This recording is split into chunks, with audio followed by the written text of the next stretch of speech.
বক্তৃতা কি জিনিস তা আমি জানি না। আমি শুধু এইটুকুই বলতে চাই যে আমি এক সন্তানহারা বাবা।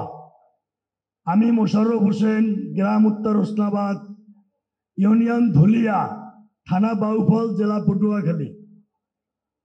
আমি জনাব তারেক রহমান সাহেবকে অনেক আগে থেকেই চিনি। কোকোলঞ্চ থেকে শুরু করে এই যে আমাদের এলাকার চেয়ারম্যান খলিলুর রহমান সাহেবের সাথে আমি অনেক দিন তার লঞ্চে আসা যাওয়া করেছি, আড্ডাও মেরেছি ওই লঞ্চে। সেই সময় থেকেই আমি তাকে চিনি। ফ্যাসিস্ট হাসিনা সেই তার লালিত কুত্তা দ্বারা তৎকালীন হায়না পুলিশ আমার সন্তান 18 জুলাই 2024 যাত্রাবাড়ি ফ্লাইওভারের ঢালে ঢাকা টাইমস পত্রিকার সিনিয়র সাংবাদিক মেহেদী হাসানকে গুলি করে ঝাঁঝরা করে শহীদ করে। আমি তার বাবা, যতদিন বাঁচব এই আমার সন্তান মেহেদী হাসানের লাশ আমার কাঁধে নিয়ে সারাটি জীবন আমি বাঁচব।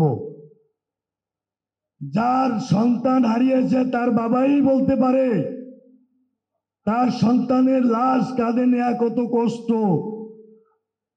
যেমন জনাব তারেক রহমান সাহেব তার ভাইকে হারিয়েছেন এই ফ্যাসিস্ট সরকার হাসিনার মাধ্যমে।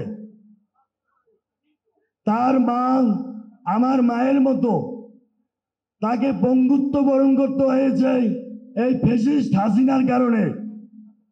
এই ফ্যাসিস্ট হাসিনার পালিত কুত্তাগুলো এখনো বাংলাদেশে বিদ্যমান। ঢাকা শহরের পুলিশ গ্রামে পাঠিয়েছে, গ্রামের পুলিশগুলো ঢাকাতে এনেছে। পুলিশ মেরেছে ছাত্র জনতাকে এবং সাংবাদিকদেরকে। ওই পুলিশই আবার তদন্ত কর্মকর্তা। আসল বিচার করবে কে? এই প্রশ্ন আপনাদের সবার কাছে। আমি একদিন সাংবাদিক ছিলাম, জাতীয় দৈনিক আলো জগৎ পত্রিকার সিনিয়র ক্রাইম রিপোর্টার ছিলাম। আমার হাত ধরে আমার সেই সন্তান সাংবাদিক মেহেদী হাসান সাংবাদিকতা করতেন। সেই আমি আলো জগৎ পত্রিকার একটা কাজ করে দিই প্রথম। সেই অনুসারে সে সাংবাদিকতার জীবনে পা দিয়ে সে সিনিয়র সাংবাদিক হয়। সাংবাদিকদের যে পুলিশ গুলি করে মারবে এটা ছিল বিরল ঘটনা। কিন্তু আমি এই হত্যাকারীর ফাঁসি চাই, শেখ হাসিনার ফাঁসি চাই, আওয়ামী লীগের ফাঁসি চাই, আওয়ামী লীগকে দেশ থেকে উৎখাতের সহযোগিতা চাই এবং তাদেরকে অনুরোধ করি।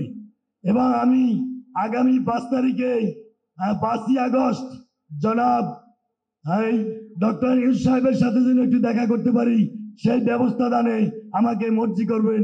এই বলে আমার বক্তব্য শেষ করছি।